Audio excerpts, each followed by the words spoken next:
নমস্কার বন্ধুরা, NEET 2024 candidate যারা আছো ডব্লিউবিএমসিসি এবং অল ইন্ডিয়া কোটা কাউন্সেলিংয়ের জন্য তোমাদের যদি কোনো রকম কোনো হেল্প লাগে, কোনো রকম কোনো যদি ডাউট থাকে কাউন্সেলিং সম্পর্কিত, তোমরা আমাদের চ্যানেলটিকে রেগুলার ফলো করতে থেকো।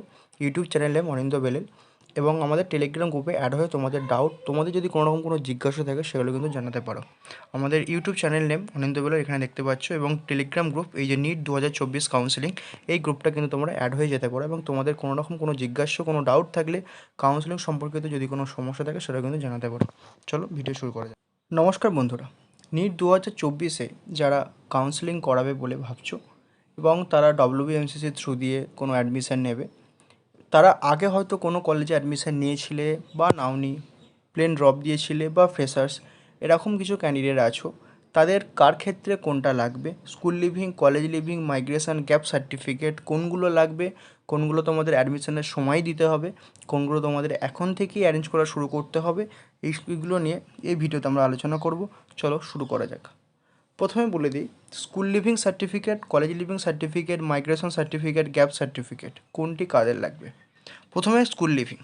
ফ্রেশার্স, এইচএসের পর কোনো কলেজে যারা অ্যাডমিশান নাওনি, অর্থাৎ যারা ধরো 2024-এই এইচএস দিয়েছো এবং 24 সালেই তোমরা অ্যাডমিশান পেয়ে যাচ্ছ, এমন যারা আছো, বা যারা 2023-এ বা 2022-এ তোমরা এইচএস দিয়েছিলে কিন্তু এখনও পর্যন্ত কোনো কলেজে অ্যাডমিশান নাওনি, তোমাদের লাস্ট যে অ্যাকাডেমিক সেটা হচ্ছে তোমাদের স্কুলই, তাদের ক্ষেত্রে কিন্তু স্কুল লিভিং সার্টিফিকেট তোমাদের ভর্তির সময় লাগবে। তোমরা স্কুল লিভিং সার্টিফিকেটটা যথাসম্ভব অ্যারেঞ্জ করে নিও, কারণ কাউন্সেলিং চলাকালীন তখন কিন্তু না হলে নিজেদের ওপর চাপ বাড়বে। তাই এখন থেকে ডকুমেন্টসগুলোকে একটা একটা করে অ্যারেঞ্জ করার চেষ্টা করো বা রেডি করার চেষ্টা করো, নাহলে তখন কিন্তু তোমাদের ওপর চাপ বাড়বে। স্কুল লিভিং সার্টিফিকেট যারা এইচএসের পর কোথাও ভর্তি হওনি, ড্রপ দিয়েছিলে বা এবছর ফ্রেশার্স, তাদের ক্ষেত্রে কিন্তু স্কুল লিভিং সার্টিফিকেট লাগবে। ঠিক আছে। কলেজ লিভিং সার্টিফিকেট, এইচএসের পর যারা কোনো কলেজে ভর্তি হয়েছিল, ধরো তুমি কোনো অনার্স কোর্সে, কোনো পাস কোর্সে, ক্যালকাটা ইউনিভার্সিটি হোক, বারাসাত ইউনিভার্সিটি হোক, যে কোনো ইউনিভার্সিটির আন্ডারে, বা কোনো প্যারামেডিক্যাল, কোনো রকম অন্য কোনো কোর্সে অ্যাডমিশান নিয়েছিলে, সেই ক্ষেত্রে কিন্তু তোমাদের কলেজ লিভিং সার্টিফিকেট লাগবে। অর্থাৎ তুমি যদি এইচএসের পর, অর্থাৎ তোমার স্কুলের পর অন্য কোনো কলেজে অ্যাডমিশান ছিল, এখন তোমরা সেই কলেজ ছেড়ে ইউএইচএস আন্ডারে কোনো এমবিবিএস, বিডিএস, বিএমএস যে কোনো কোর্সে অ্যাডমিশন নিতে চলেছো, সেক্ষেত্রে কিন্তু তোমাকে আগের কলেজের কলেজ লিভিং সার্টিফিকেট লাগবে। নিশ্চয়ই বোঝাতে পারলাম। এবার হচ্ছে মাইগ্রেশন সার্টিফিকেট। এটা খুব গুরুত্বপূর্ণ যে কাদের লাগবে। মেনলি তোমাদের অনেকেরই হয়ে আছে, তোমরা অনেকেই অন্যান্য অনার্স কলেজে বা কোর্সে কোনো রকম কোনো কলেজে অ্যাডমিশন নিয়ে আসো, তারা কি করবে, ইউএইচএসের আন্ডারে আসবে। ঠিক আছে, তোমাদের ক্ষেত্রে কিন্তু মাইগ্রেশন লাগবে।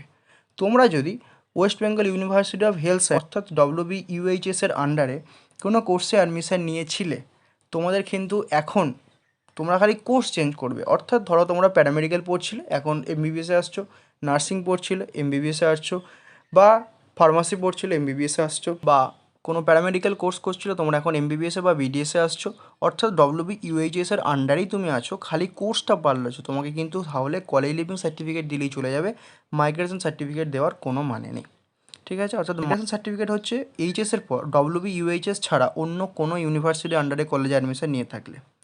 এবার হচ্ছে গ্যাপ সার্টিফিকেট কাদের লাগবে। গ্যাপ সার্টিফিকেট হচ্ছে এইচএসের পর যারা কলেজে ভর্তি না হয়, শুধু নিটের জন্য ড্রপ দিয়েছে, অর্থাৎ তোমার কলেজ থেকে, অর্থাৎ স্কুল থেকে এখন যে ইউএইচএসের আন্ডারে কোনো কোর্স এমবিবিএস, বিডিএস, বিএমএসে ভর্তি হতে আসছো, তোমাদের মাঝখানে 2 বছরে কোনো গ্যাপ ছিল বা 1 বছরের গ্যাপ ছিল, তুমি ওই গ্যাপ ইয়ারে কী করছিলে তার একটা লিখিত হিসেবে দিতে হয়।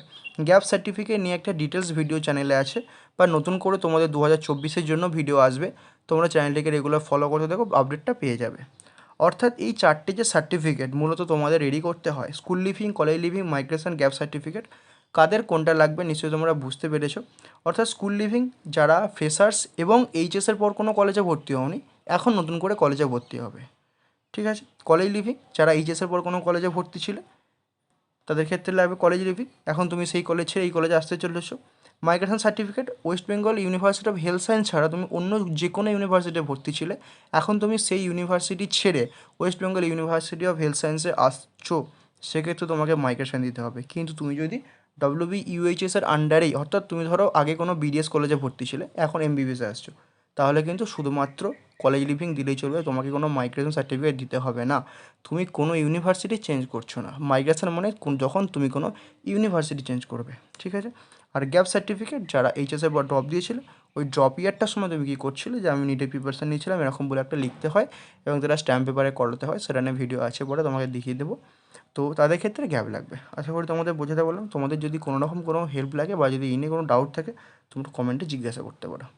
এবং তোমরা যদি কেউ পার্সোনালিস্ট কাউন্সেলিং অ্যাভেল করতে চাও, আমাদের কিন্তু হোয়াটসঅ্যাপ নাম্বার ডিসক্রিপশানে দেওয়া থাকবে বা ফার্স্ট কমেন্টে দেওয়া থাকবে, তোমরা কিন্তু অ্যাভেল করতে পারো বা ডিএম করে সমস্ত ব্যাপারটা জানতে পারো। চলো ভিডিওটা এই পর্যন্ত।